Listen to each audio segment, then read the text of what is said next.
guys, what's going on? Adam from T Exotics, welcome back to the channel. Hope you're all doing fantastically well. Please do me a favour, if you haven't done already, please smash that subscribe button, leave a like, drop a comment. Don't forget to ting the notification bell so you don't get to miss the next video. So guys, in today's video, I've had quite a few customers come into the shop, and before I get on, this is based at new potential snake keepers, not you established breeders out there. New sort of people that are getting their very first snake, and they've asked me what's the best way to set up a royal python or a ball python. As we all know, there's plenty of different ways. Lots of ways work. There's pros and cons to each sort of method, whether you're going in a tub, whether you're going in a vivarium. They work, they both have pros and cons. But in this video, I'm going to base it on a tub, whether you sit that tub on your sort of table, on your bedside table with a lid on, or whether you put it into a racking system. So I'm going to show you how to set up a baby royal python. Really simple. It's not hard. It's, you know, most of it's your imagination. As long as the basics are met, which we'll go through in a second, you can actually make the vivarium or the tub, the enclosure, you know, as fancy or as basic as you want to make it. That's the beauty of it. The snake really doesn't mind either which way. As long as the basics are there, that's all that matters. So guys, kick back, relax, enjoy this little footage that I chucked together for you, and I'll see you very shortly. Okay guys, so we're going to start off by using a 33 litre really useful box. You can use any sort of container as long as it's secure. If you're using it in a rack system, normally you can have them lidless or with the lid on. But if you're having it just, you know, to go on your bedside table or something, you obviously want it with the lid on so you can make sure no one escapes. Right, so the first thing we're going to do, the first thing you need is you're going to need a heat mat. Now this heat mat is quite a large one, but what you want to do is put that under one end of your enclosure like so. That's probably perfect, no more than, you know, a third of the enclosure. So you've got, the snake can sit on this part to get warm, but he can move away into this part. Obviously the further away from the heat mat, the more, the cooler it'd actually be. So you're going to put that in there like that. The next important part, or one of the most important parts, is actually a thermostat. This is a Habistat mat stat.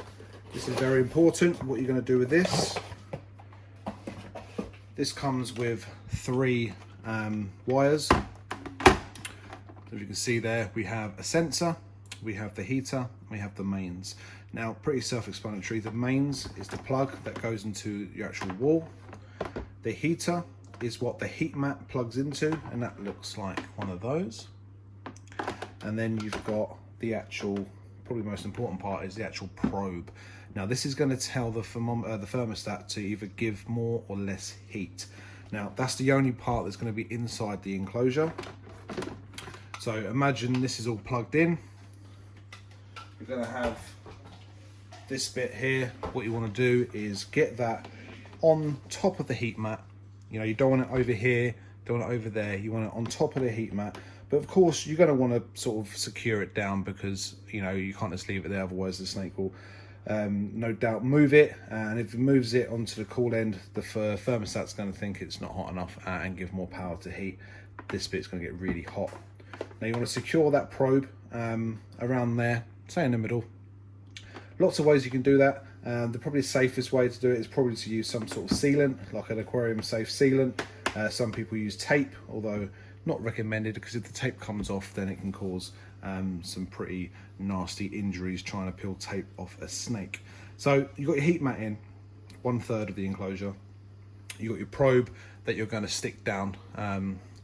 You might find a way to stick it down without using sealant. That's probably a good way, because it's not going to budge. But yeah, that's the most important part, is that's the heating part.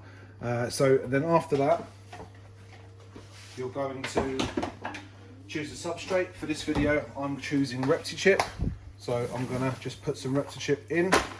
Imagine the probe is actually stuck to that part there. So we're gonna put some Reptichip in.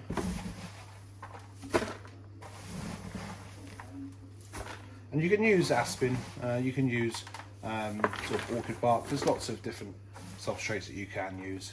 I'm an avid user and stockist of Reptichip, so I'm always going to recommend that.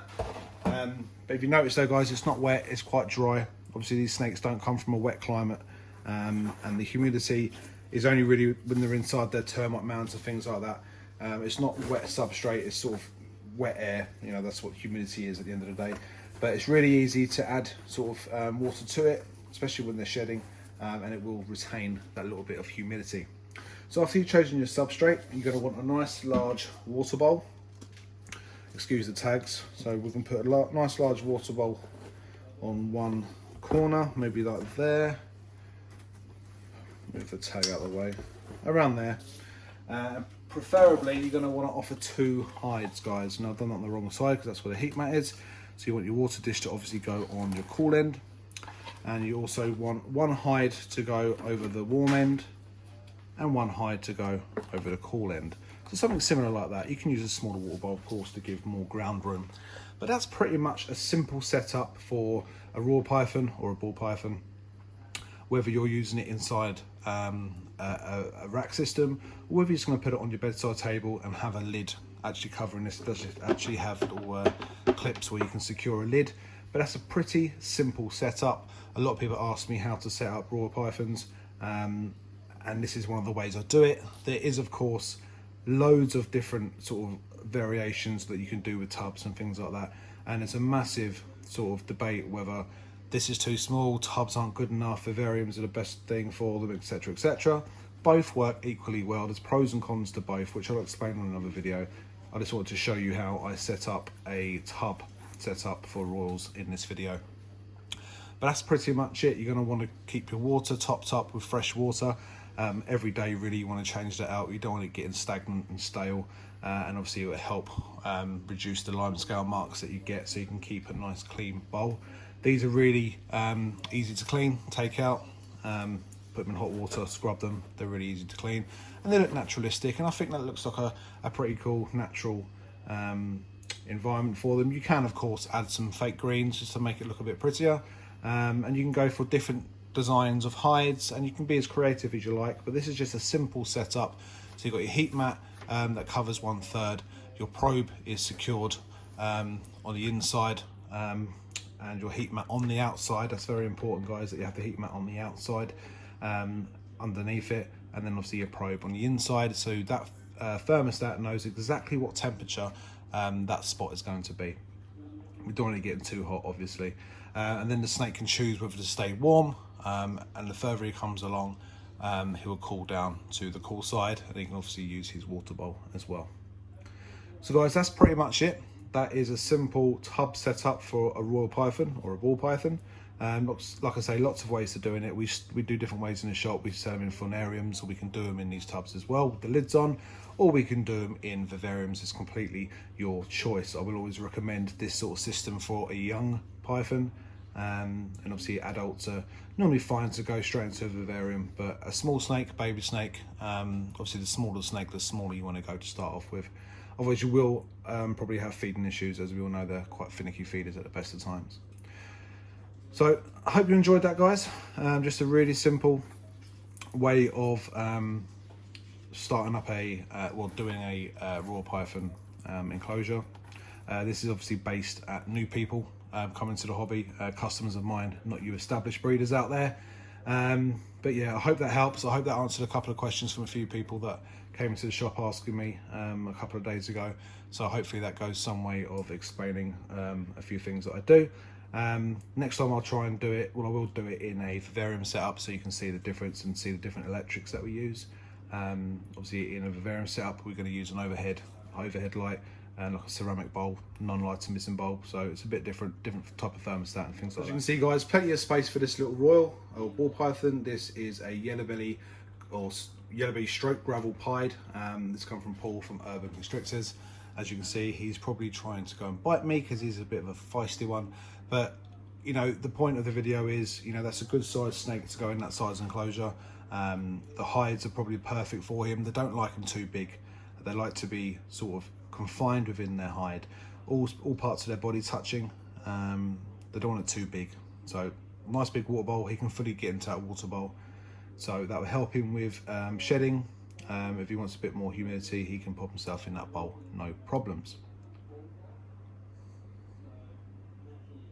Obviously guys, the bigger the snake gets, you want to sort of play around with the actual enclosure. You're going to need bigger hides, possibly a bigger water bowl. Maybe if we're in a rack system, majority of people only give one hide. Sometimes they don't give any hide. Sometimes the confinement of a rack is enough to make them feel secure.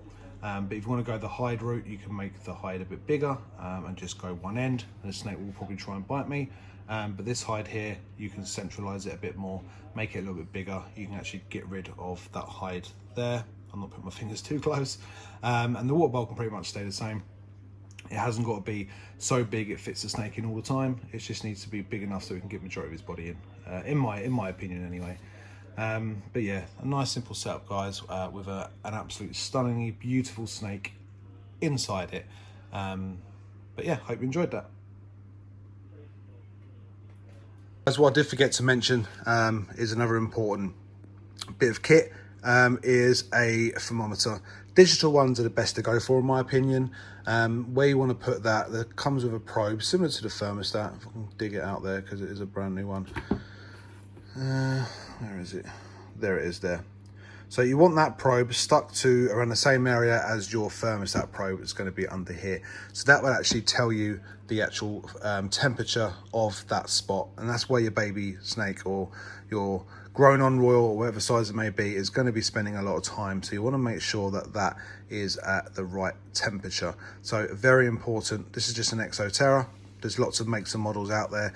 Digital is best in my opinion. It just gives you a much more accurate reading than the dial ones. So make sure you do get one of these as well. So guys, there we have it. There was a quick how to set up a new ball python or royal python. Very, very simple as you saw. In this scenario, we went for a 33 litre rub with the heat mat on 1/3, covering 1/3 of the enclosure on one side. We used Repti chip as the substrate, a couple of hides, one for the warm end, one for the cool end, and a nice large water bowl. You saw how gorgeous that snake looked in that enclosure. So, you know, you can add some greens, you can add some bark and things, cork bark and things like that. That's all good ways to make it look a bit better, give the animal a little bit of enrichment maybe. But what you saw there is pretty basic. That is the standard minimum that they need. They thrive in conditions like that. They really do very well in those sort of setups. Now, if you're on the fence whether you think they shouldn't be in tubs and they should be in vivariums, I will do another video covering the same topic but in a vivarium setting and show you how we set up one of those. So if you want to go vivarium route, you'll have a video to look at. Not that there's not a million videos already out there, but if you want to see me do it, then obviously ting that notification bell right there so you don't get to miss that future video. But that's going to be it for today's video, guys. If you've got any questions, drop them down below. Email me, texotics@gmail.com. Website is www.texotics.co.uk. I'll be more than happy to answer any questions. If you've got any sort of videos that you want me to cover, let me know. So guys, thanks for watching. You guys have been absolutely amazing. Your support is overwhelming. So thank you. We're nearly, well, we're just past 3,000 subscribers. Let's get to 3,500 subscribers. That'd be awesome. So guys, thank you very much for watching. Thanks for taking the time out of your busy day to watch this video. You guys rock. I'll see you next time.